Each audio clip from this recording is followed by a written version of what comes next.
Na wasalimu nyote, natumaini kwamba mko wazima.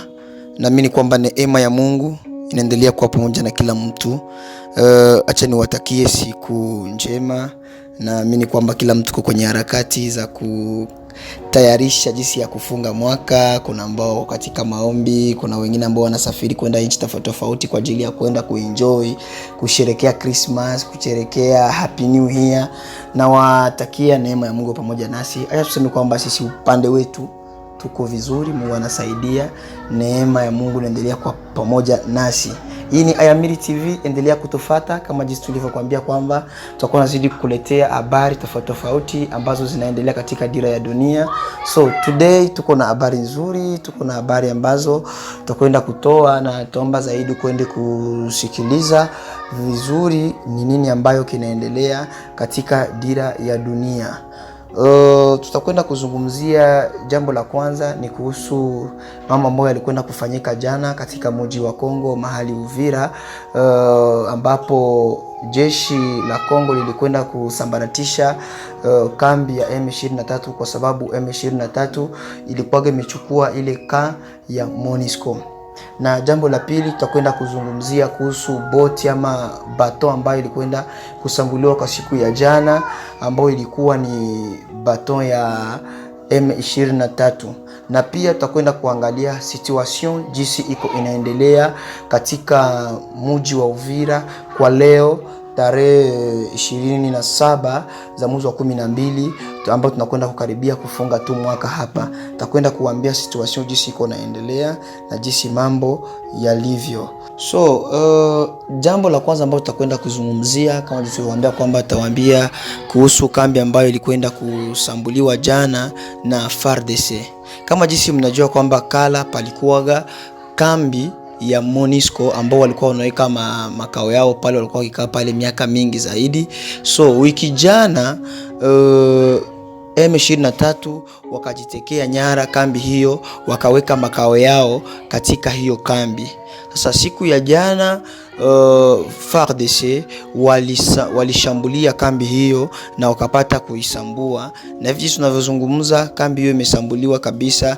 Ilikuwa ni vitu vikali sana. Nadhani kwamba waliofuatilia siku ya jana ni habari ambazo tulikuwa tunaendelea kuwajuza. Labda kuna wale ambao hawakujua habari ya jana ambayo ilikwenda kufanyika kwa ajili ya hiyo kambi. Nilipofuatilia niliona kwamba kuna media nyingi ambazo zilikwenda kuzungumzia habari hilo kwa ajili ya kusambuliwa hiyo kambi ambayo inapatikana pale Kala, ambayo ni kambi ambayo MONUSCO ilikuwa inaishi zamani, lakini baada ya M23 kubana wakaichukua wakaweka makazi yao katika hiyo kambi, wakaanza kuishi mule. But ni habari nzuri ni kwamba imekwenda kusambuliwa ile kambi kabisa na jeshi la Kongo FARDC. Habari ya pili tutakwenda kuzungumzia ni kuhusu bato ambayo ilikwenda kusambuliwa kwa siku ya jana.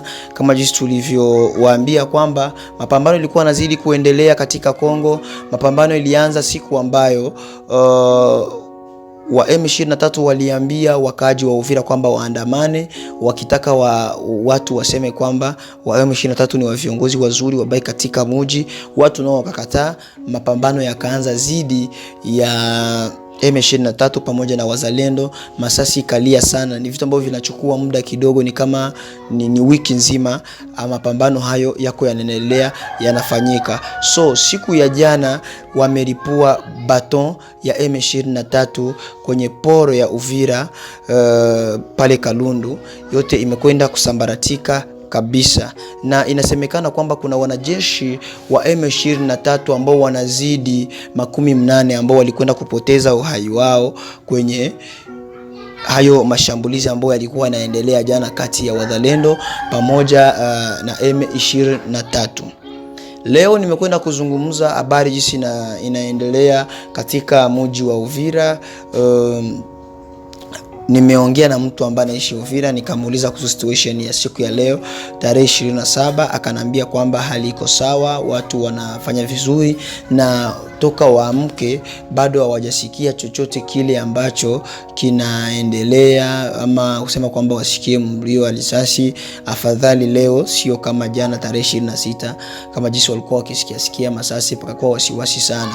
Sababu hata jana usiku nilikuwa nimezungumza na mtu ambaye anaishi Kongo, akanambia kwamba kuanzia asubuhi walikuwa bado hawajatoka kwenye upango mpaka gisi unaingia hawakutoka nje, lakini siku ya leo wao wanatoka nje, wanafanya kazi zao kama kawaida, wanajielekeza sokoni. Kuna hata wengine ambao wanajielekeza mashambani kwa ajili ya kwenda kutafuta kile chochote cha kuweka kinywani.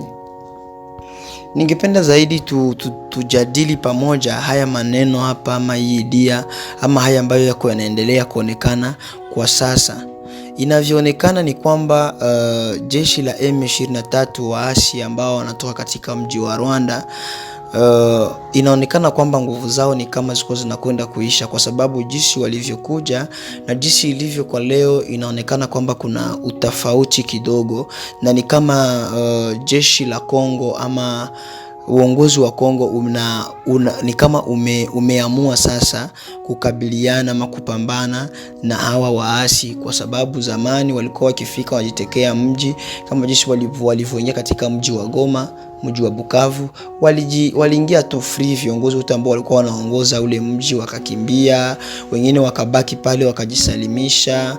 But today tunasikia kwamba jeshi la Kongo la taifa, DRC Kongo, linaanza kujibu mashambulizi kidogo kidogo kwa M23, kwa sababu zamani hatukuwa tunavisikia hivyo vitu, lakini kusikia kwamba leo wanaanza kushambulia kambi za M23, wanaanza kushambulia mabato na kuua pia wanajeshi, na hiyo idadi ya wanajeshi ambao wametoa kwamba ndo ambao wamekufa hiyo 80 zaidi, haiko kusema kwamba ndo idadi yote ile ambayo inasemekana kwamba tu wale ndio wamekufa. Unaweza kutanisha kama ni wale ndio tayari wameonekana, kuna wengine ambao hawakuonekana, labda kuna wengine ambao wameumia zaidi, nadhani wapo. Ni jambo zuri sana kuona kwamba jeshi la Kongo, jeshi la taifa linapambania mji, kwa sababu watu wengi sana walikuwa wanalamante, wanasema kwamba iwezekani mji unatekwa tu afu serikali inakaa kimya, wazungumuzi chochote kile,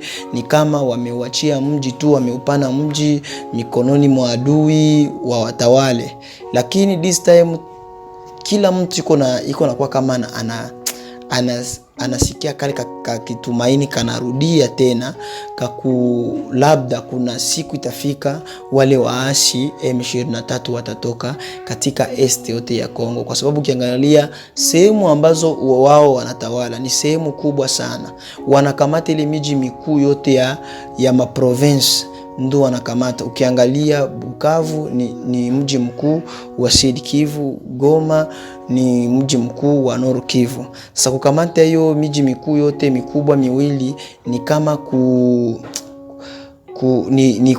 naweza nikasema kwamba ni kupoteza zaidi, ama ni kama kugandamizwa zaidi, kwa sababu ni miji ambayo inaongoza ingine mingine.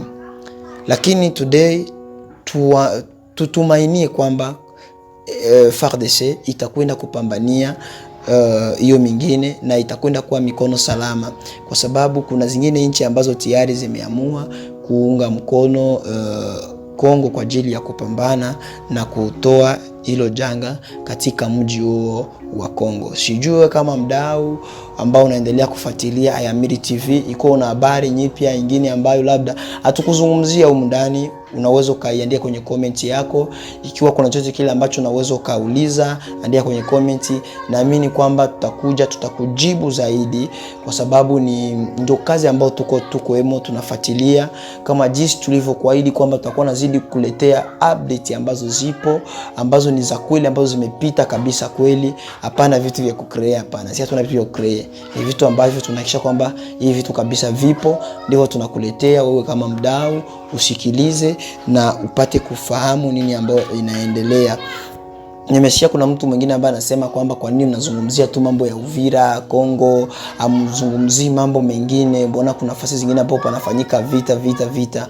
So msitukatie tamaa, tutazungumzia vyote, na tunaamini kwamba kama jinsi nilivyowaambia kipindi ambacho kilipita, nikawaambia kwamba tuko tunajipanga vizuri kila kitu tutakwenda kuviweka sawa, na tutagusa sehemu tofauti, kwa sababu ni iwe Afrika, iwe Ulaya, iwe Asia, Europa, kote tutafika kwa ajili ya kuwa nazidi kuwaletea habari tofauti sana. Bado mngali mtaona ma surprise mingi.